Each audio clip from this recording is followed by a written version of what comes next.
पैगंबर मोहनदास करमचंद गांधी ये एक नया परिचय है उन गांधी जी का जिनको कभी लोग महात्मा गांधी कहते हैं, कुछ ने तो उनको राष्ट्रपिता तक बना डाला। यानी वह राष्ट्र जो सनातन है, जिसकी जड़ें कितनी प्राचीन है किसी को कोई उसका भान नहीं है। उसके उपरांत भी आइए आज बात करते हैं तुफैल चतुर्वेदी जी से इस नए पैगंबरवाद, इस नव पैगंबरवाद के ऊपर।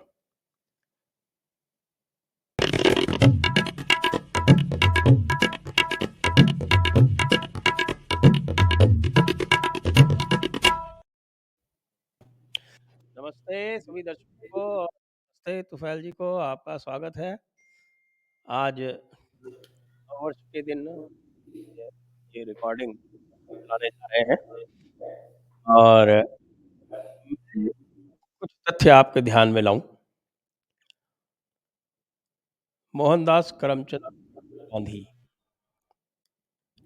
इनके बारे में एक ब्रिटिश एमपी थे एलन विल्किंसन, जो 1945 से 47 तक ब्रिटिश पार्लियामेंटेरियन थे, एमपी थे, लोअर हाउस में, हाउस ऑफ कॉमन्स में, और ब्रिटिश कैबिनेट में भी थे, मंत्री थे। उन्होंने एक बात कही थी, मैं अंग्रेजी में बोलता हूँ फिर हिंदी में अनुवाद करता हूँ। उन्होंने कहा था, Gandhi was the best policeman the British ever had in India. Gandhi जो थे वो बिल्कुल सबसे अच्छे पुलिसमैन थे ब्रिटिश के लिए भारत में। हमारे ट्रांसफ़र ऑफ पावर के जो डॉक्यूमेंट्स हैं वो सब बाहर आ चुके हैं। ट्रांसफ़र ऑफ पावर डॉक्यूमेंट्स, जिनको भी जो मैं बात कह रहा हूँ उनके वेरिफिकेशन करना हो, वो ट्रांसफ़र ऑफ पावर डॉक्यूमेंट से देख सकते हैं। क्लेमेंट एटली ने, जब वो यहाँ विजिट पर आए थे कलकत्ता में, उस समय गवर्नर का चार्ज चीफ जस्टिस थे चक्रवर्ती साहब, उनके पास था। उनको कहा था कि गांधी का स्वतंत्रता में ना के बराबर रोल था, जो ब्रिटिश के जल्दी छोड़ के जाने में ना के बराबर रोल था। और उन्होंने 3 बार रिपीट किया, इट वाज बोस बोस बोस। हमारे संविधान के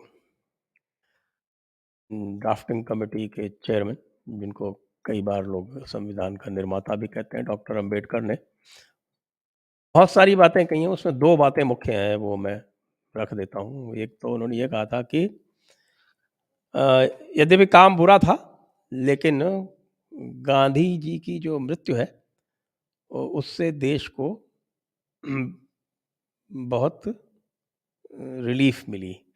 कहा गांधी की जो डेथ है वो कई बार जो है, बाइबल में कहा गया है कि कई बार बुरे कामों का अच्छा नतीजा होता है, तो गांधी की जो मृत्यु है वो भी एक इसी श्रेणी में आनी चाहिए।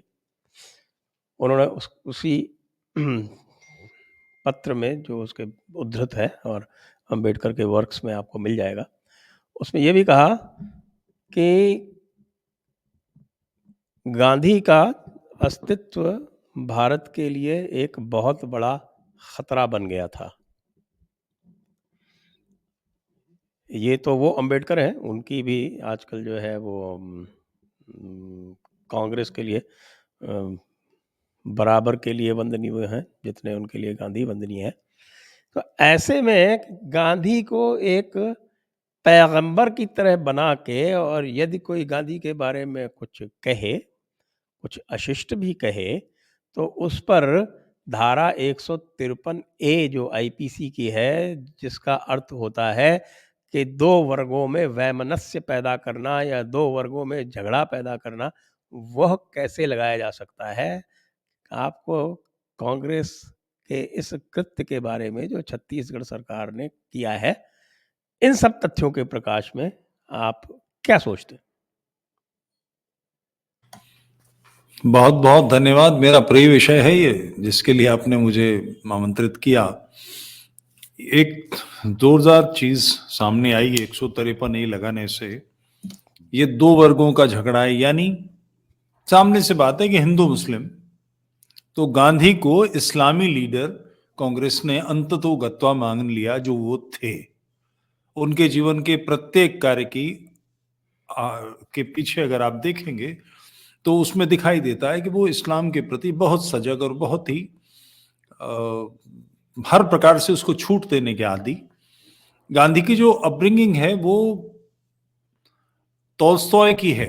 उसको पढ़कर उन्होंने क्रिश्चियनिटी को समझा और उसको पढ़कर ही उन्होंने विश्व को समझा। टॉल्स्टॉय कोई बहुत इतिहासकार नहीं थे, कोई बहुत बड़े राजनीतिज्ञ नहीं थे, मगर वो उन्होंने उसी खिड़की से आसमान देखा और उसके हिसाब से ही बात करते थे। तो उसमें गांधी के स्वभाव में था चमत्कार कर देने का कि मैं यूं करूंगा और इतना बड़ा एक इससे हंगामा खड़ा हो जाएगा, एक बड़ा परिवर्तन आ जाएगा। वो ऐसी बातों में यकीन करते थे। परिणाम ये था कि उनके जीवन के जो कार्य हैं वो इतनी बुरी तरह से मुंह के बल गिरे। आप गांधी के ईमानदारी से छान फटक करें तो आप पाएंगे कि गांधी के जीवन में नहीं, कांग्रेस के जीवन में ही भारत की स्वतंत्रता का क्या योगदान है, कौन से काम करे हैं और किए हैं तो वो कितने क्षण के लिए किए हैं। तो ये जो 153 ए का प्रयोग किया, जैसे गांधी ने पूरी कोशिश की कि आर्य समाज नष्ट हो जाए या आर्य समाज निपट जाए, उसके लीडर्स मारे गए, तो गांधी ने उसमें उनके मारे जाने के प्रति सजगता दिखाई। उसमें यहाँ स्वामी श्रद्धानंद मारे गए तो उनके हत्यारे रशीद के लिए तो यहाँ तक कहा कि वो उसने ऐसा कुछ नहीं किया जो मैं स्वयं न करना चाहूं। महाशय राज्यपाल की हत्या के पीछे गांधी ने अगर लेख न लिखा होता, क्योंकि कोर्ट से तो वो हार चुके थे रंगीला रसूल पर, उसके बाद ये सारे पंगे उन्होंने खड़े किए। खिलाफत मूवमेंट में भारत को धकेला, कांग्रेस को धकेला, बगैर किसी की रजा के, बगैर किसी वर्किंग कमेटी के। तो वो मूलतः इस्लामियों को अपने पक्ष में लाने के मनस्थिति से काम करते थे, वो लीडर ही उनके थे। तो 153 ये लगाकर ये उस कांग्रेस ने मान लिया है कि गांधी मुसलमानों के लीडर थे और आप इस्लामियों का हृदय नहीं दुखा सकते। ये बिल्कुल ठीक बात है। दूसरे, इस पर कांग्रेसियों का जोर क्यों है? गांधी राष्ट्र के लीडर है, राष्ट्रपिता कहते हैं उसको। कोई राष्ट्र का पिता नहीं होता। रामकृष्ण भी इसके बाप नहीं है, गांधी का इसके बाप बन जाएंगे। पाकिस्तान के पिता हैं जिसके पक्ष में उन्होंने मतदान करवाया था कांग्रेस वर्किंग कमेटी, वो उसके बने। भारत के नहीं हो सकते। फिर भी कांग्रेसी जोर क्यों देते हैं? इसका कोई कारण होना चाहिए। कारण यह है कि गांधी मरने से पहले एक बोझ बन गए थे कांग्रेस पर भी, भारत पर भी। लोगों के जुलूस निकलते थे, नारेबाजियां होती थी, गांधी को मर जाने दो, वो आमरण अनशन पर बैठे हुए थे, तभी उन्हें गोली मारी गई थी। सारी बातें हो रही थी, 55 करोड़ का पैसा झमेला था, मस्जिदों से लोगों को निकालने का। जो ठंड में पाकिस्तान से आए हुए हिंदू रह रहे थे उनको जबरदस्ती निकाला गया था, गांधी इस पर भूख हड़ताल में बैठे थे। ये सारे कारण थे। हंगामा हो रहा था। गांधी के मरते ही दूसरे को मुंह काला करने के लिए, अपमानित करने के लिए और आरोप को तथ्य की तरह प्रस्तुत करो, एक रणनीति होती है राजनीति की। वामपंथी इसमें माहिर हैं। तो आरोप को तथ्यों की तरह प्रस्तुत करने के लिए गांधी का वध प्रयोग होने लगा कि तुमने गांधी को मारा। अब इसकी सफाई कौन दे? कैसे देगा? क्या करेगा? तो किसी को दुष्चरित्र बना कि किसी कुत्ते को मारना है तो पहले उसे घोषित करो, उसके बाद उसे गोली मार दो। वो जो एक राजनीतिक षड्यंत्र है, उसका हिस्सा गांधी उसकी सबसे बड़ी कैनन बन गए, सबसे बड़ी तोप बन गए हैं। कांग्रेस के लोग इसीलिए उनको लिए घूमते हैं और इसीलिए उनके उनके जरिए से फायर करते हैं।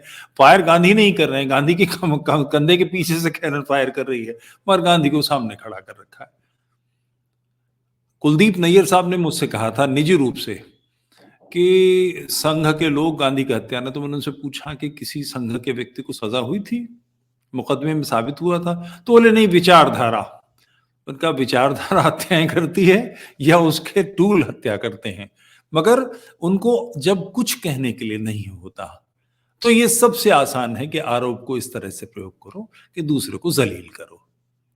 तो ये गांधी को एक एक लेबल बना रखा है। और खराब बात यह है कि इस समय हवा बिल्कुल उल्टी बह रही है सोशल मीडिया में, क्योंकि अखबार में तो कोई जवाब देने का तरीका है नहीं, मगर सोशल मीडिया में गांधी के पक्ष में कोई एक लाइन लिख दे तो 1,500 कमेंट आते हैं गालियां भरे।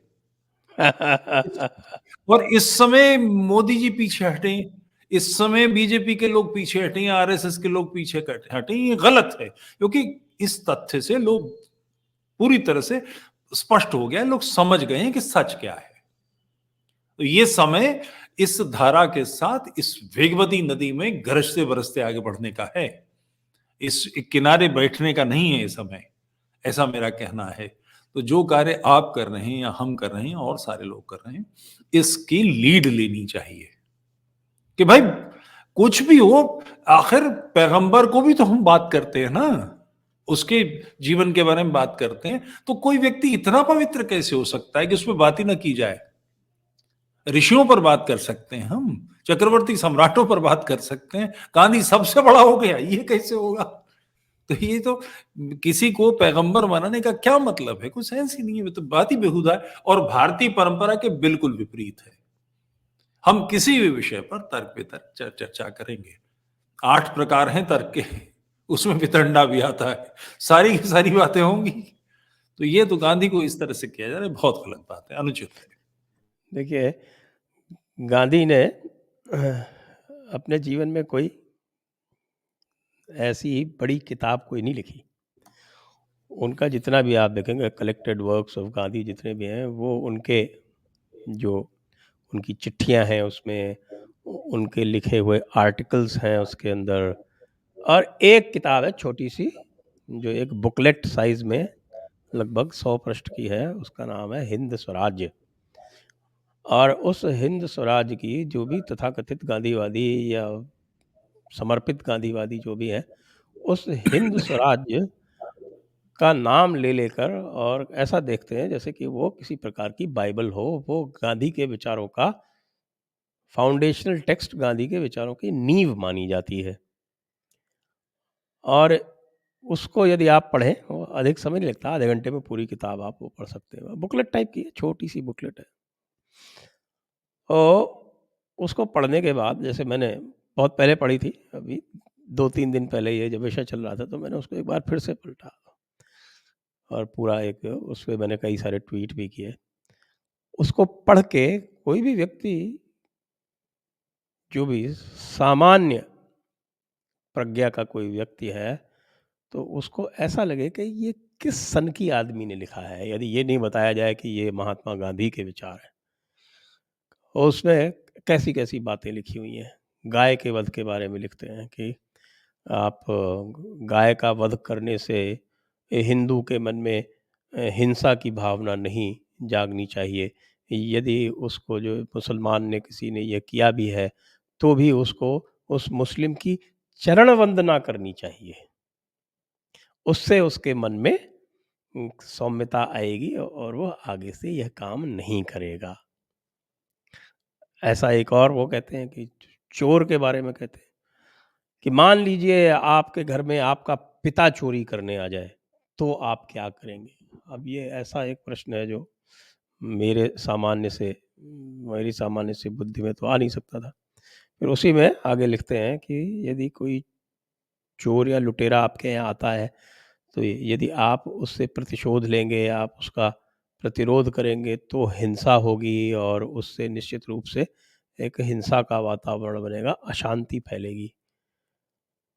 तो यदि आप अपना सारा सामान इस तरह से रखें कि कोई चोर यदि आए तो उसको आसानी हो वो सारा सामान ले जाने की, और आप उसका प्रतिरोध नहीं करेंगे, तो वो एक बार करेगा चोरी, 2 बार करेगा और फिर उसका जो व्यवहार है वो आपके प्रति नरम होकर वो अपना व्यवहार बदल देगा।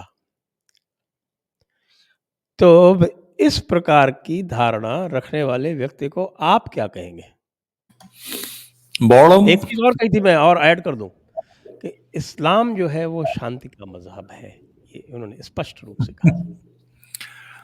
टॉल्स्टॉय नॉवेलिस्ट हैं, नॉवेलिस्ट के हाथ में पात्र होता है कि वो जैसे चाहे पात्र को टिल्ट कर ले। उसको पढ़कर आप समाज में प्रयोग करने के नाम पर कुछ अंड-बंड करने लगें, तो उसके परिणाम आपकी इच्छा से कैसे आएँगे? गांधी के पक्ष में या उनकी चालाकी ये है कि वो जिस समय राजनीति करते हैं, जो मूलतः उनका चरित्र है, वो सारा जीवन राजनीति के क्षेत्र में ही रहे। राजनीति में वो महात्मा बताए जाते हैं। जिसका कोई मतलब नहीं है। निपटना है मुस्लिम लीग से, निपटना है हिंदू महासभा से, निपटना है सोशलिस्टों से, निपटना है कम्युनिस्टों से। अंतर द्वंद्व हो रहे हैं, कांग्रेस की राजनीति में लगातार हाहाकार मचा हुआ है। आपको इन सब से निपटना है और आप बातें कर रहे हैं, वहां अपने आश्रम में बैठे हुए ब्रह्मचर्य के प्रयोग कर रहे हैं और बेसिर पैर के मशवरे लोगों को दे रहे हैं। कैसे कुछ होने वाला है? कैसे कोई परिणाम आ सकता है? ये कहना कि मुझे मेरे घर में चोरी न हो इसके लिए मैं चोर के प्रति सजग हो जाऊं, तो इसके लिए तर्क ये लाया जाता है कि विचार कीजिए, अगर आपका पिता आपके घर में चोरी करे, पिता को चोरी करने की इतनी गधेपन का तर्क देने की किसी को सूझ कैसे सकती है? मेरा पिता मेरे घर में चोरी क्यों करेगा? वैसे ही उसका सब कुछ है, नहीं है तो भी मांगेगा, बात करेगा चोरी करने की, और उसके फिर तर्क देना उसके लिए। और ये उन्होंने पाप पूर्ण कृत्य की हद तक किया है। पाकिस्तान से जो विस्थापित आए, लुटे पिटे, जिनके बहु बेटियों के साथ अनाचार हुआ, उन्हें सुझाव दिया कि तुम वहीं रहकर मर जाओ, अहिंसा के लिए प्राण दे दो। ये काम करने के लिए जाना था। दिल्ली में भूख हड़ताल पर बैठ गए थे, कराची जाके बैठे होते, लाहौर जाके बैठे होते, ढाका जाके बैठे होते, मुसलमानों में 2 मिनट पता लग जाता कि क्या औकात है तुम्हारी। ये सारे प्रयोग हिंदुओं के साथ होते थे, चूंकि वो सीधे साधे थे। और विभाजन के खिलाफ ही बैठ गए होते तो भी मान लेते। कुछ कुछ जब ये कहा था कि मेरे शरीर पर, मेरे शव पर विभाजन होगा, मेरी लाश में विभाजन होगा, तो कांग्रेस वर्किंग कमेटी में अड़ गए होते। तो प्रस्ताव तो कांग्रेस वर्किंग कमेटी में विभाजन का गिर गया था। गांधी थे जिन्होंने ये सारी दोबारा से उसकी भूमिका बनाई और दोबारा मत विभाजन कराया। डॉक्यूमेंटेड है सारे तथ्य। कांग्रेस वर्किंग कमेटी की कोई छिपाने वाली चीजें थोड़ी है। तो विभाजन के मूल पापी आप, विभाजन से उजड़ कर धर्म के कारण आए। वो लोग मुसलमान बनते तो वहीं रह सकते थे। कष्ट उठाकर, बहन बेटियां लुटवाकर, बलात्कार सह के, जख्मी, घायल, परेशान, बिल्कुल लुटे हुए, सिर्फ पहनने के एक जोड़ी कपड़ा। मैंने नहीं देखा, मेरे पिता बताते थे कि विभाजन के बाद जब लोग आए थे तो इतनी बुरी स्थिति थी। नल पर नहाती थी स्त्रियां तो बदलने के लिए कुछ नहीं होता था, चुन्नी लपेट के नहाती थी और उसके बाद वही कपड़ा पहन के, या उसको धोकर डाल लेते थे, जब सूख जाता तो पहन लेते थे। इतनी भयानक कष्ट किस लिए भोगे? धर्म बचाना था ना, इसीलिए। उन लोगों के जख्मों पर नमक छिड़कता था आदमी। इस्लामियों के सामने मुंह में दही जम गया, हमेशा जबान बिल्ली ले जाती थी, कोई एक लफ्ज नहीं बोल सका। जो हिंदू पौरुष था उसको नष्ट करने का भयानक पाप किया, पूरे पूरे समाज के पौरुष को। क्योंकि समाज में पौरुष विकसित करना नेताओं का, राजनीतिज्ञों का, संगठनों का, चक्रवर्ती सम्राटों का, सेनापतियों का कार्य होता है। वो सब कुछ एक भूमिका, अंग्रेजों के समर्थन से, जो ये बात आपने कही कि वो बेस्ट पुलिसमैन था कांग्रेस का, वो अंग्रेजों का, बिल्कुल ठीक बात है। जुलू वॉर में अंग्रेजों की तरफ से काम किया। जिस समय जलियांवाला बाग कांड हुआ था तो उस समय गांधी ने वो पदक लौटाए हैं जो अंग्रेजों से मिले थे। गांधी के कारपोरल सार्जेंट के नाते फोटोग्राफ्स उपलब्ध हैं। मैं गांधी के व्यक्ति के चरित्र को नहीं रो रहा हूं, मगर उसके कारण से जो स्थिति आई है कि समाज का पौरुष नष्ट हुआ, उस पौरुष को वापस विकसित करना है तो गांधी की तो चिंदी चिंदी बखेरी जाएगी, कोई विकल्प नहीं है। और गांधी ऐसा कुछ है नहीं कि इसमें छिपाने की बात हो। गांधी की अपनी पत्नी मैं थोड़ा सा तथ्यात्मक सुधार करूंगा। जी गांधी को कैसर हिंद दिया गया था जी और रविंद्रनाथ टैगोर को नाइटहुड दी गई थी। जालियांवाला बाग के तुरंत बाद रविंद्रनाथ टैगोर ने अपनी नाइटहुड लौटा दी थी। महात्मा गांधी ने कैसर हिंद नहीं लौटाया था।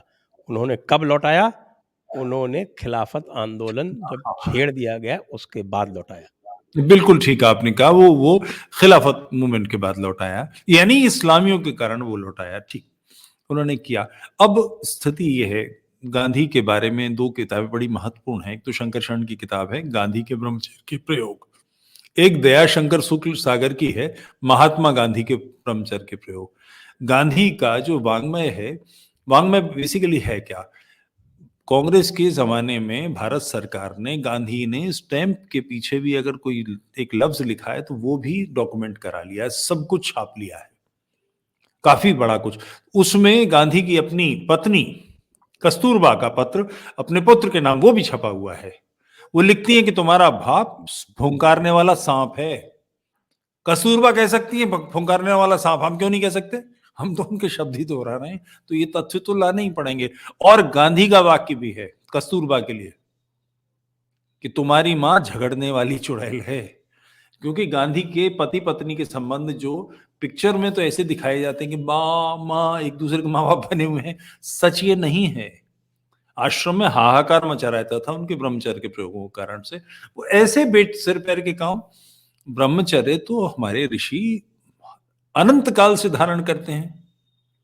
मगर ये लड़कियों के साथ नंगा सोना, उनसे ये स्नान प्रयोग मालिश किसी ने नहीं करा, किया। ये पहली बार सुना। कोई कांग्रेसी अगर कहता कि नहीं औरों ने भी करे तो वो कृपया बताए कि किस किस ने करे, हम जानना चाहते हैं, नेहरू जरूर जी ने जानना किया उसके बाद में। नहीं, वो ब्रह्मचर्य के प्रयोग नहीं थे, वो ब्रह्मचर्य के खंडित करने के प्रयोग थे। हाँ, ये मगर तथ्य तो सामने लाने ही पड़ेंगे और ये सब डॉक्यूमेंटेड है, कोई छिपाने की बात नहीं है। उनका बेटा मुसलमान बन गया था, ये सच है। आर्य समाज की मदद से उसको वापस हिंदू बनाना पड़ा, ये सच है। तो ऐसी स्थितियां क्यों आई? ये तो तथ्यात्मक है।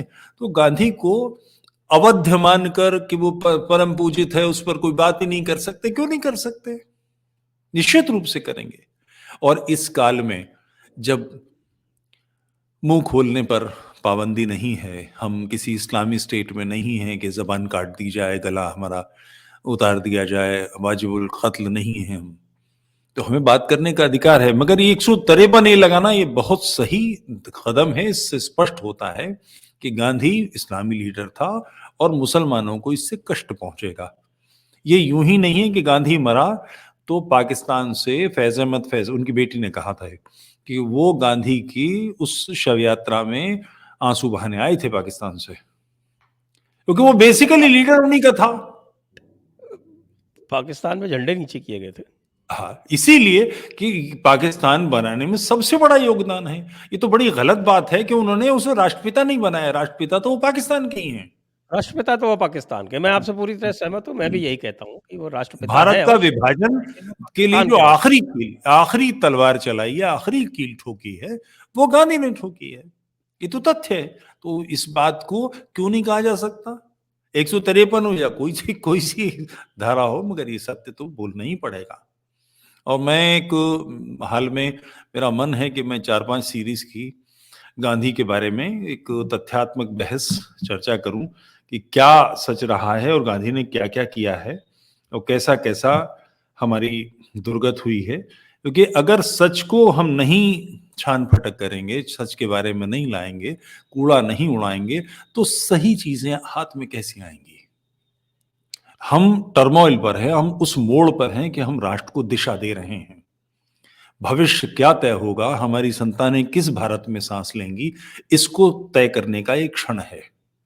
इस क्षण में अगर हम चूक गए तो वही गलती हमसे होगी जो 47 में भारत से हुई थी।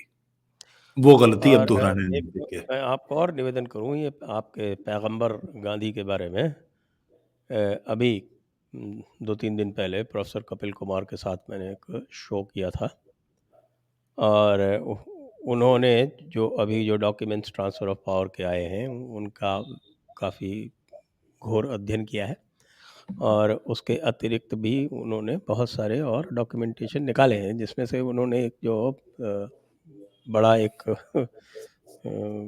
गंभीर रहस्योद्घाटन किया और वो ये किया कि जब सुभाष चंद्र बोस गांधी जी की इच्छा के विपरीत दूसरी बार अध्यक्ष चुन लिए गए, तो उनकी इच्छा विपरीत क्यों थी उसके बारे में रहस्योद्घाटन ये हुआ है कि मिलिट्री इंटेलिजेंस के पेपर्स में ये डॉक्यूमेंट मिला है कि वायसरॉय ने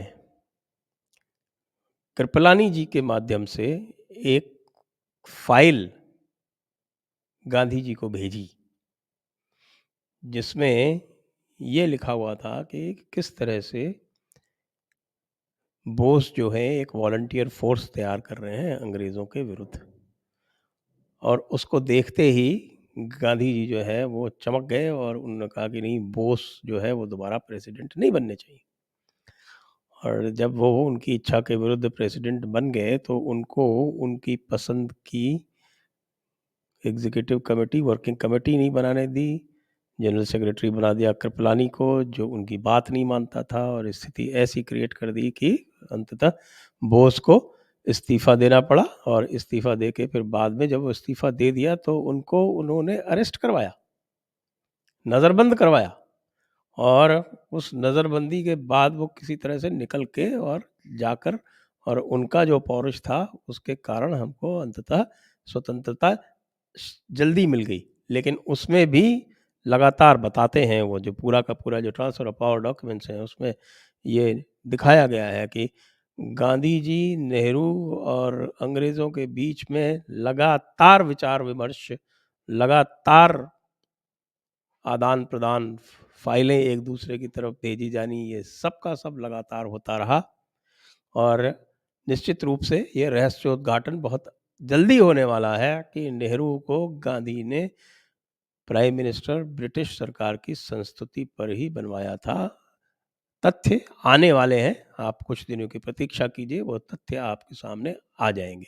तो ऐसे व्यक्ति को आप राष्ट्रपिता कहेंगे या राष्ट्रघाती कहेंगे?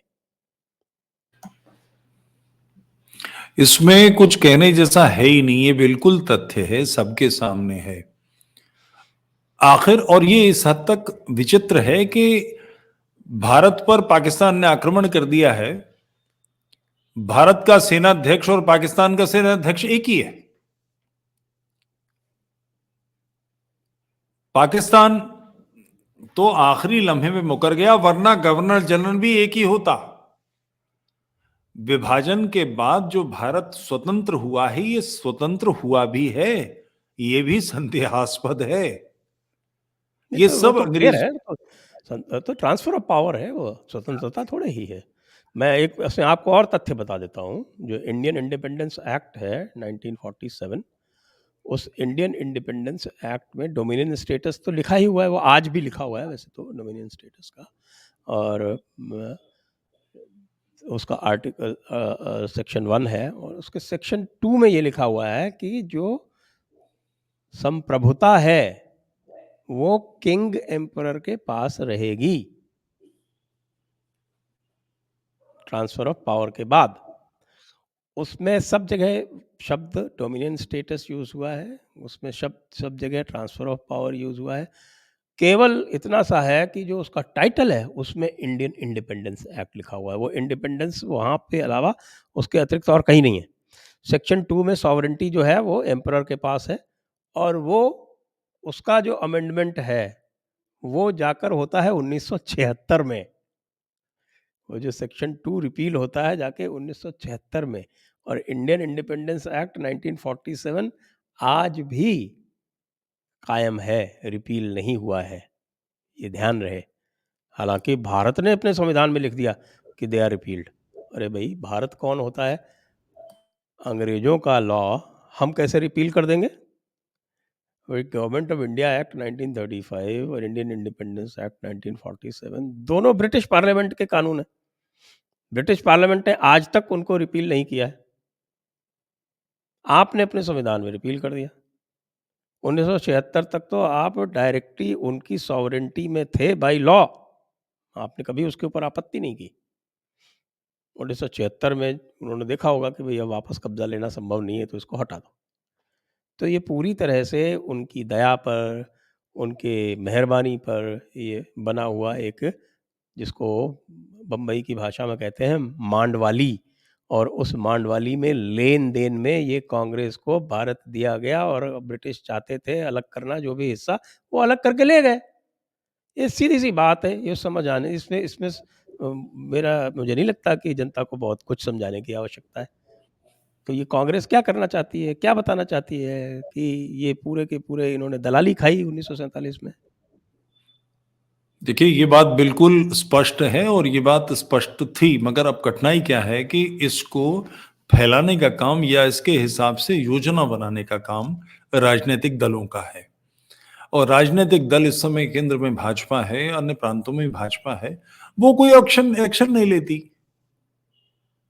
देखिए, कांग्रेस ने कालीचरण जी को गिरफ्तार कर लिया, दूसरे प्रांत में जाकर पुलिस भेज के गिरफ्तार करा लिया, एक्शन ले लिया। दिल्ली में मौलाना साद 1.5 साल, पौने 2 साल हो गए हैं। दिल्ली में प्रशासन किसका है, राज्य किसका है, किसका पुलिस है? केंद्र सरकार की। क्यों एक्शन नहीं लिया गया? दिल्ली में प्रदर्शन हो रहा है किसान आंदोलन के खिलाफ, कोई एक्शन नहीं लेते। शाहीन बाग होता है, कोई एक्शन नहीं लेते। इससे इमेज ये बनती है, मैसेज ये जाता है कि कांग्रेस जो चाहे करना चाहे कर सकती है और भाजपा के लोग कुछ नहीं करते। आफ्टर ऑल, गांधी की इन गलत बातों से जिस राष्ट्र का निर्माण होगा, जो दबदबाता हुआ तेजमय हिंदू राष्ट्र सामने आएगा, देश आलोकित होगा, उसकी राजनीतिक फसल किसके हाथ आएगी? भाजपा के। तो भाजपा को इस गति को बढ़ाना चाहिए। कांग्रेस प्रहार कर रही है, उसे 153 लगाने में दिक्कत नहीं है, वो मुस्लिम लीग की बी टीम बनने में को राजी है, मगर ये हिंदू टीम बन के का गोल करने में राजी नहीं है। ये बड़ी खराब बात है, जिस पर भाजपा के लोगों को पूरी गंभीरता से विचार करना चाहिए कि अंततोगत्वा ये तुम्हारा क्षेत्र है, तुम्हारा फील्ड है, इस फील्ड का गोल तुम्हारा गोल होगा। तो तुम नहीं गोल कर रहे हो, तुम्हारे साथी गोल कर रहे हैं, तुम्हारी तरफ से गोल हो रहा है, मगर कुल मिलाकर नंबर तुम्हारे बढ़ रहे हैं। तो इसकी फसल तो तुम इकट्ठी करो और इन लोगों को छत्र दो। कांग्रेस के लोग गड़बड़ करें, तुम्हारी तरफ से एक स्टेटमेंट नहीं आया इतनी बड़ी बात पर। कांग्रेस दबोच रही है, लगातार रगड़ रही है, आप चुप बैठे हैं, कह रहे हैं कि नहीं उसने यूं किया और गैर कानूनी काम फलाने पे। गैर कानूनी काम तुरंत एक्शन लो उस पर। एक्शन क्यों नहीं लेते हो? नहीं, इसमें क्या कानूनी काम, गैर कानूनी क्या है? आज भी खुले मंच से जो मुस्लिम नेता हैं, वो चारों तरफ याकूब मेनन की और आपकी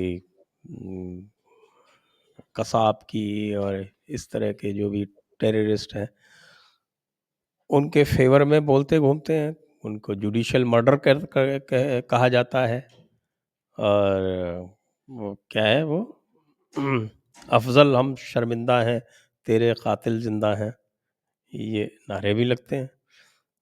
साथ साथ अरशद मदनी जो हैं, वो जब तालिबान की निंदा की जाती है कि वो तालिबान को आतंकवादी कहा जाता है, तो वो खुले मंच से ये कहते हैं कि यदि तालिबान आतंकवादी थे, यदि तालिबान आतंकवादी हैं, तो गांधी और नेहरू भी आतंकवादी थे। ये अरशद मदनी ने कहा है। ये वो ठीक कह रहा है, गांधी और नेहरू इस्लाम के ही लीडर हैं, इसलिए बिल्कुल ठीक कह रहा है वो।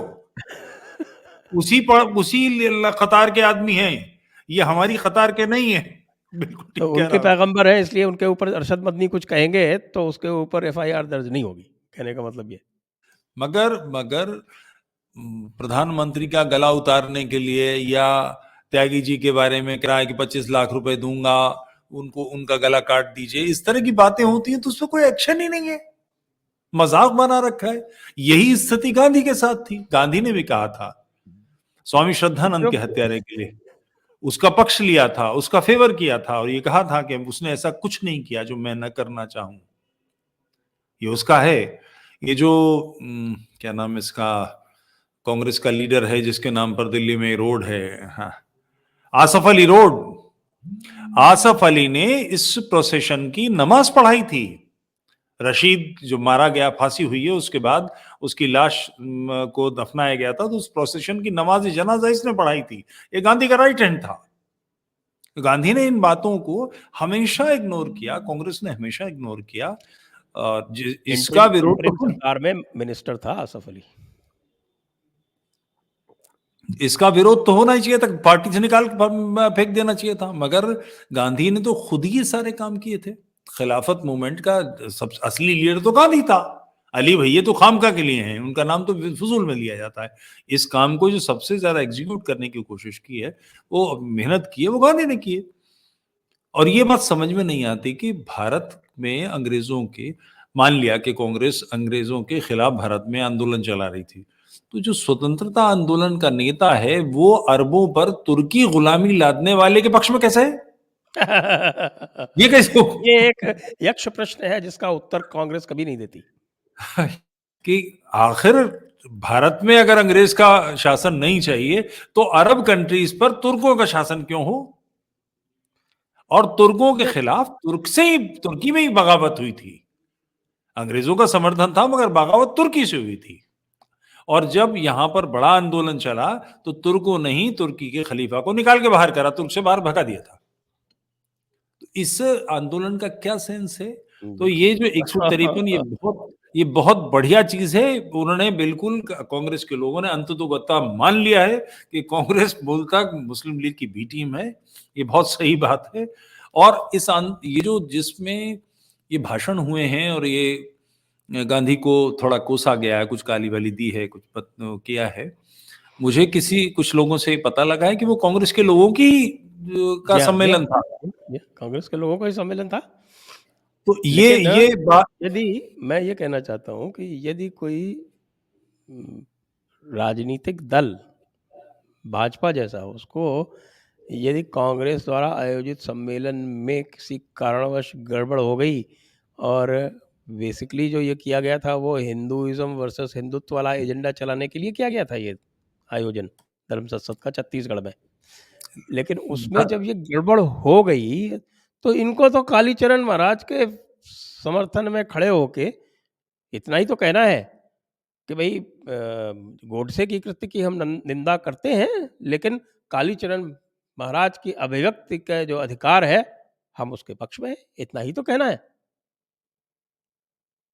ये भी इनसे नहीं कठिनाई कहा क्या जाता। है कि कठिनाई ये है, देखिए, ये वैचारिक भ्रम है या ये कहिए कि जानबूझ के की हुई चीज है। गांधी वध क्यों एक पुस्तक है नाथुराम गोडसे जी के स्टेटमेंट्स की, जो गोपाल गोडसे जी ने छापी है। मैंने वो किताब शायद 74 में इमरजेंसी से पहले पढ़ी है, संघ कार्यालय में होती थी। गांधी वध क्यों किताब का प्रसार सारे भारत में केवल संघ कार्यालयों के माध्यम से होता था, कहे कोई कुछ, मगर सच यही है। और पुस्तकालय संघ कार्यालय की कोई 5,000 किताबें नहीं होती थी, 4, 6, 8, 10 किताबें होती, तो उसमें एक किताब होती थी, हम सब ने वो पढ़ी है। संघ की जो प्रातः स्मरण है उसमें गांधी का नाम है। तो या तो प्रातः स्मरण सही है जिसमें हर्ष का, नल का, विक्रमादित्य का, श्रेष्ठ मानधाता, भगीरथ, इन सब के नाम है, उनके साथ गांधी का नाम। अगर वो सच है तो ये पुस्तक कैसे है, और ये पुस्तक है तो सच क्या है? ये दो बिल्कुल विपरीत बातें हैं। ये मिक्स और भ्रमित मैसेज बहुत लंबे समय से संगठन के अंदर हैं, जिससे ये क्षण है कि बाहर आ जाना चाहिए, स्पष्ट कहना चाहिए कि भाई नाथूराम गॉडसे हत्यारा है, उसमें तो कोई समस्या नहीं है, उन्होंने हत्या की है। मगर उनके स्टेटमेंट्स, वो उनकी कोई व्यक्तिगत झगड़ा थोड़ी था। गांधी ने उनकी बहन बेटी के साथ ब्रह्मचर्य प्रयोग थोड़ी करे थे, को पैसे मार लिए थे, जमीन दबा ली थी। वो पूना के लोग थे, वो काय को मारने आए दिल्ली, पास में नहीं है, पूरी व्यवस्था करके आए होंगे। और पढ़े लिखे लोग थे, पत्रकार थे, उन्हें मालूम था कि मैं बर्बाद हो जाऊंगा, फिर भी उन्होंने मारा। क्यों मारा? गांधी के पक्ष में क्या तर्क है, उनके पक्ष में क्या तर्क है? अगर सिर्फ मारने भर से कोई पापी तय होता है तो जितने हमारे सैनिक हैं, परमवीर चक्र, महावीर चक्र वाले, सारे ही राक्षस हैं ये। अगर लक्ष्य के कारण से तय होगा तो ये तो सीधी सी बात है। गांधी को मारने वालों के स्टेटमेंट्स उपलब्ध हैं। जस्टिस खोसला की पूरी किताब है इस सब्जेक्ट पर, तो वो क्या कहते हैं पता होना चाहिए।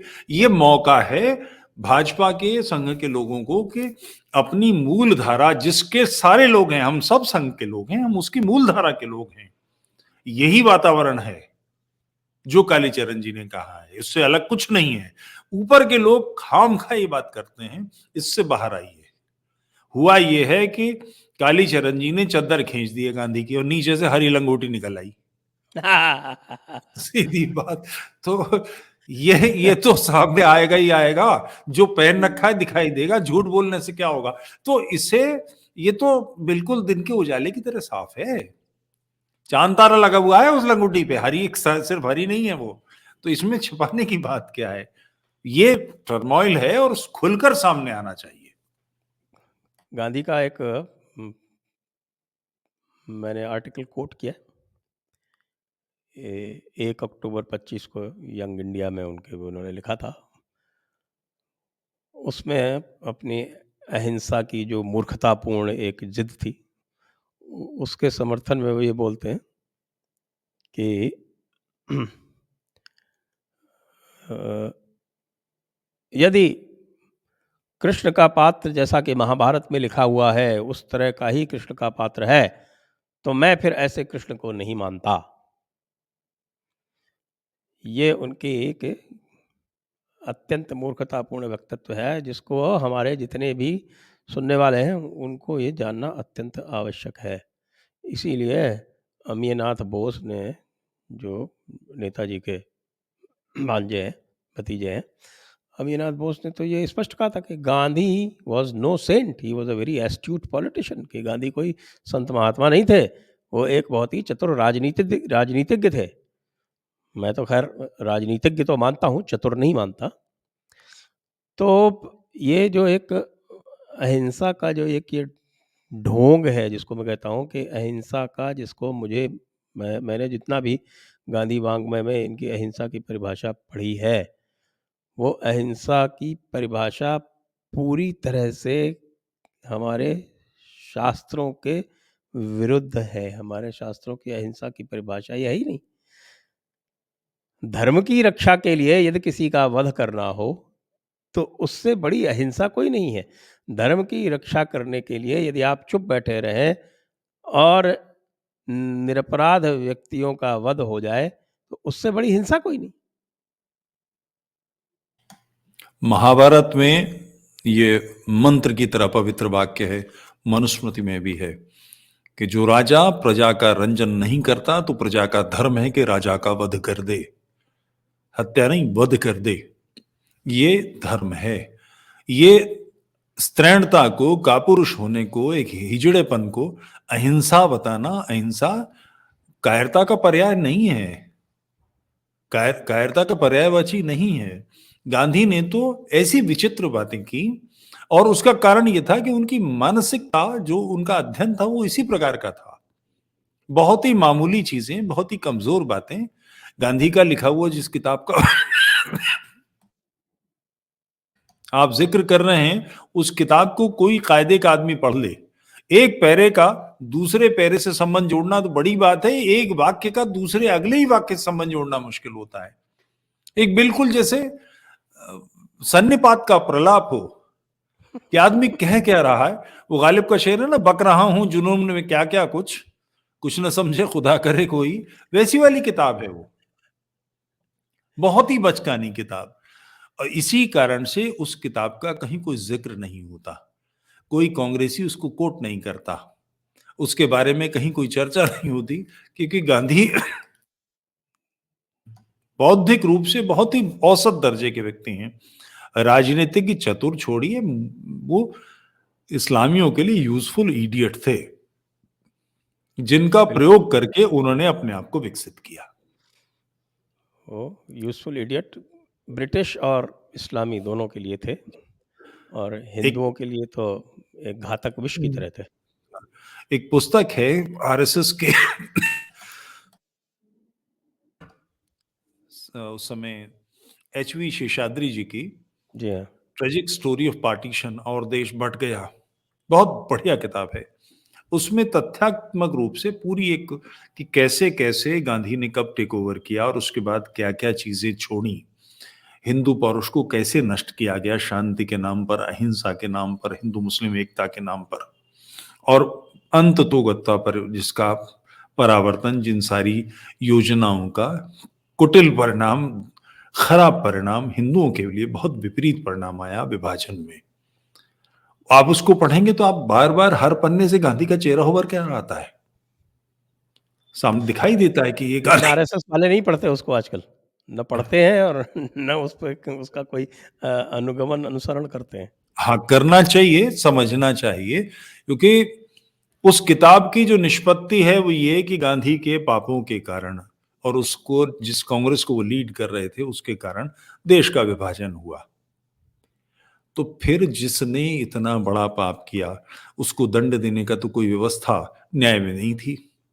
राष्ट्र दंड देगा कि नहीं, इसीलिए नथुराम गॉडसे जी के लिए मैं शब्द प्रयोग करता हूं न्यायर्षि, जिन्होंने न्याय दिया और उस न्याय की कीमत अपनी जान से अदा की। उनकी व्यक्तिगत कोई झगड़ा नहीं था।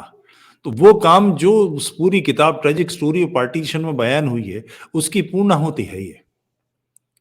उस पूर्णाहुति को भद्दे ढंग से कालीचरण जी ने रखा है, मगर कुल मिलाकर उसका जो मुख्य पात्र है वो तो गांधी है।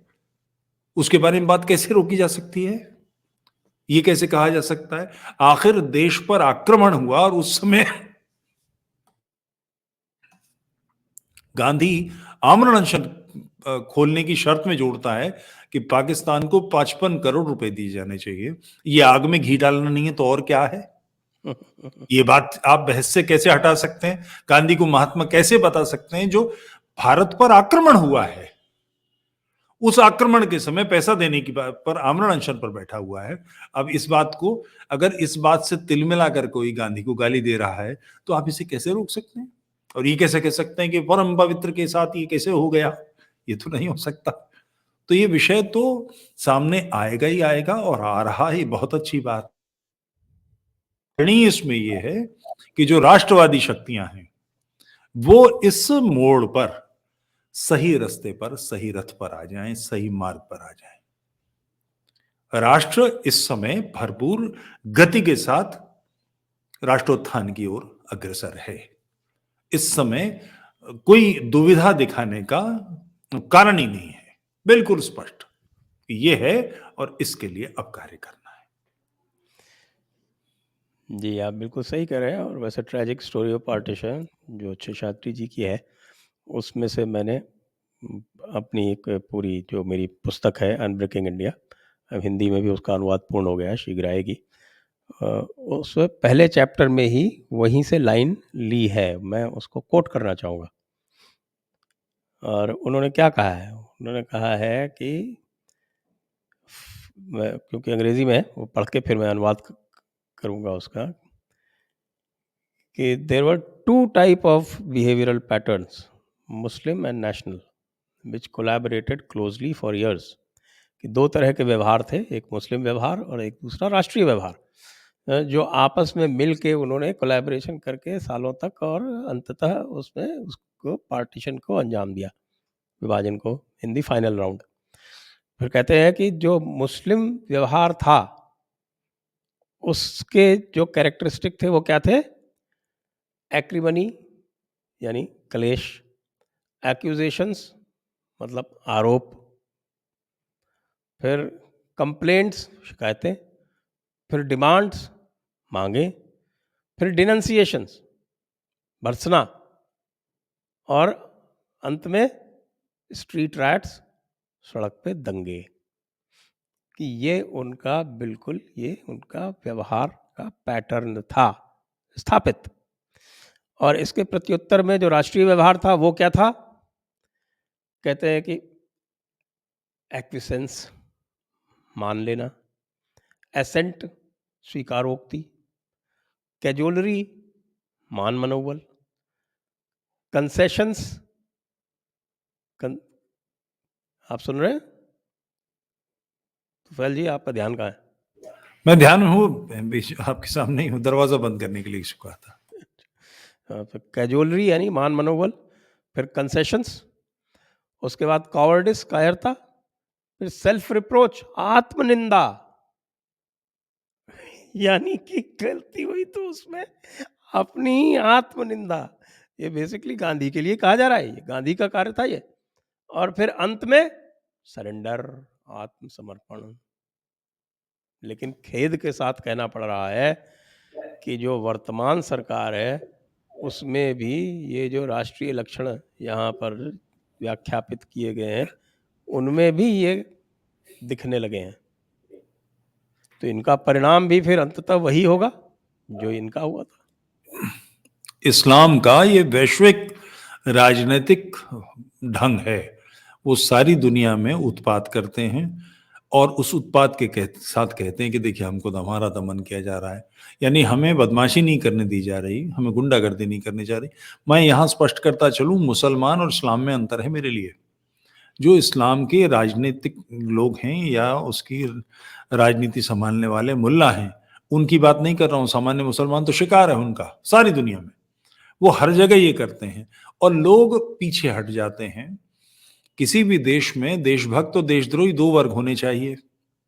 तीसरा यहाँ पर अराष्ट्रीय वर्ग है जो इस देश को अपना नहीं मानता, जिसके सारी चीजें सोच इसकी एक माफिया की तरह से हैं, वो अरबी माफिया है। इसका कोई भी राष्ट्रीय व्यक्ति या राष्ट्रीय चिंतन वाला दल या राष्ट्रीय संगठन उसका रद्द करेगा कि नहीं, बदलने की कोशिश करेगा कि नहीं। ट्रेजिक स्टोरी ऑफ पार्टीशन जो बात कह रही है इतनी खरे शब्दों में, सर कार्य में है और सरसंघ चालक की इच्छा, रज्जू भैया की इच्छा से लिखी गई किताब है, उनकी प्रेरणा से लिखी गई किताब, उसकी भूमिका में है। फिर उस पर आपने कार्य क्या किया? आपने कोई योजना बनाई, कोई बदलाव का कुछ तय किए, कुछ डूज और डोंट्स तय किए जो एप्लीकेबल आपके प्रत्येक संगठन में होने चाहिए। जो बात आप कह रहे हैं, मैं कह रहा हूं या और मित्र कह रहे हैं, ये बात संगठन के ध्यान में तो 50 साल पहले, 40 साल पहले आने चाहिए थे और उसके हिसाब से योजना बननी चाहिए। हो ये रहा है कि इन सारी वैचारिक गड़बड़ियों पर एचआर मिनिस्टर का स्टेटमेंट आता है पिछले कि हमने एक कॉमा तक नहीं बदला। ये क्या है? ऐसी चूक कैसे होती है? मोदी जी कहते हैं कि मैं कभी, प्रज्ञा भारती जी को ध्यान रहे कि प्रज्ञा जी ने अपनी तरफ से स्टेटमेंट नहीं दिया था, उनसे पत्रकार ने पूछा था गोडसे जी के बारे में, तब उन्होंने उत्तर दिया था। प्रतिक्रिया में दिए गए उत्तर कि हाँ वो एक प्रखर देशभक्त थे, ऐसा उन्होंने कहा। इस बात पर मोदी जी कहते हैं कि मैं कभी जीवन में उनको हृदय से माफ नहीं कर पाऊंगा। आप वैचारिक विभ्रम से, संभ्रम से बाहर निकलिए और बिल्कुल स्पष्ट ये राष्ट्रवाद माफी का करवाई रथ, गई, बताइए आप पार्लियामेंट में। ये राष्ट्रवाद का रथ है, ये सही दिशा में जा रहा है। इस दिशा को तेज कीजिए, इसके पथ के कांटे बीनिए, इसके ध्वजारोही आप हैं, आप फ्लैगशिप हैं। तो इस फ्लैगशिप के लोग अगर कोई ऐसे उल्टे सीधे बयान देंगे या बेतुके काम करेंगे, ये समय है बिल्कुल रगड़ देने का। इस सारे मामले पर आप और मैं बहस चलाएं, इसकी जगह ये गृह मंत्री की तरफ से, प्रधानमंत्री की तरफ से स्टेटमेंट जाना चाहिए कि कांग्रेस के किए हुए सम्मेलन में ये स्टेटमेंट आया है और ये इनके लिए आया है, इसके कारण क्या हैं, इस पर विद्वान लोग अपना अभिमत दें कि गांधी जी के बारे में किसी ने गाली क्यों दी और गोडसे जी को पूजनी क्यों कहा। इसके कोई आधार हैं, इसकी चर्चा होनी चाहिए। केवल इतना कह के छोड़ दीजिए, तय समझिए कि बर्फ कितनी छोटी सी बॉल गोल होके इतनी बड़ी हो जाएगी कि इसकी चपेट में बड़ी 30 मार्का सरकारें गिर जाएंगी। सामने लाइए ना, खुल के बोलिए, इसमें छिपाने की बात क्या है? तथ्य है, अब ये जो भी होगा सामने निकल के आएगा। दोनों पक्षों की किताबें हैं, दोनों पक्षों का जीवन सामने है कि भाई वो ऐसा था, वो ऐसा था, उसने यूं किया, उसने यूं किया। केवल इस बॉल को धकेल दीजिए, एक छोटी सी स्नोबॉल बनाकर लुढ़का दीजिए, ढाल है, बढ़ता चला जाएगा। ये कार्य बहुत जोर शोर से करने का है। अगर अब तक नहीं हुआ तो अब इसको कर जाइए। स्पष्ट, बिल्कुल स्पष्ट, इसमें जरा सा भी विभ्रम की जरूरत नहीं है। इसकी ओट से शाहीन बाग हमेशा के लिए निष्कंटक हो जाएगा। इसकी ओट से जो भी उल्टे सीधे काम हैं, क्योंकि आप राष्ट्र के पक्ष में नहीं आते, राष्ट्रवाद को प्रखर नहीं करते, तो अराष्ट्रीय लोग उभरते हैं। अराष्ट्रीय लोगों को स्पष्ट करके किनारे तो करना पड़ेगा, इसे छोड़ा तो नहीं जा सकता। अन्यथा ये राष्ट्र के शरीर पर ये फोड़ा बढ़ता जाएगा और किसी दिन फटेगा। पहले ये हो चुका है, भारत का पूज्य मातृभूमि के दोनों हाथ काट दिए गए। ये पाप दोबारा नहीं चाहिए, तो इसके लिए जो अराष्ट्रीय चीजें हैं वो बिल्कुल स्पष्ट होनी चाहिए, वो दंडित होनी चाहिए और राष्ट्रवाद प्रखर होना चाहिए, उभर कर आना चाहिए। बिल्कुल, इसी के साथ अब आज का ये हम कार्यक्रम यहीं समाप्त करेंगे। आपका बहुत बहुत धन्यवाद तुफैल जी, आपने इस विषय पर एक बहुत क्लैरिटी दी है, इसको साफ किया है और मुझे आशा है कि जो लोग भी सुन रहे होंगे उनमें पूरी तरह से इसके प्रति एक समझ और विकसित हुई होगी और बिना किसी अपराध बोध के, बिना किसी हीन भावना के वे जो कालीचरण महाराज ने कहा है उसका वो डिफेंस कर पाएंगे। इसी आशा के साथ आप सभी को धन्यवाद। तुफैल जी को बहुत बहुत धन्यवाद। जय हिंद, वंदे मातरम। जय हिंद राष्ट्र।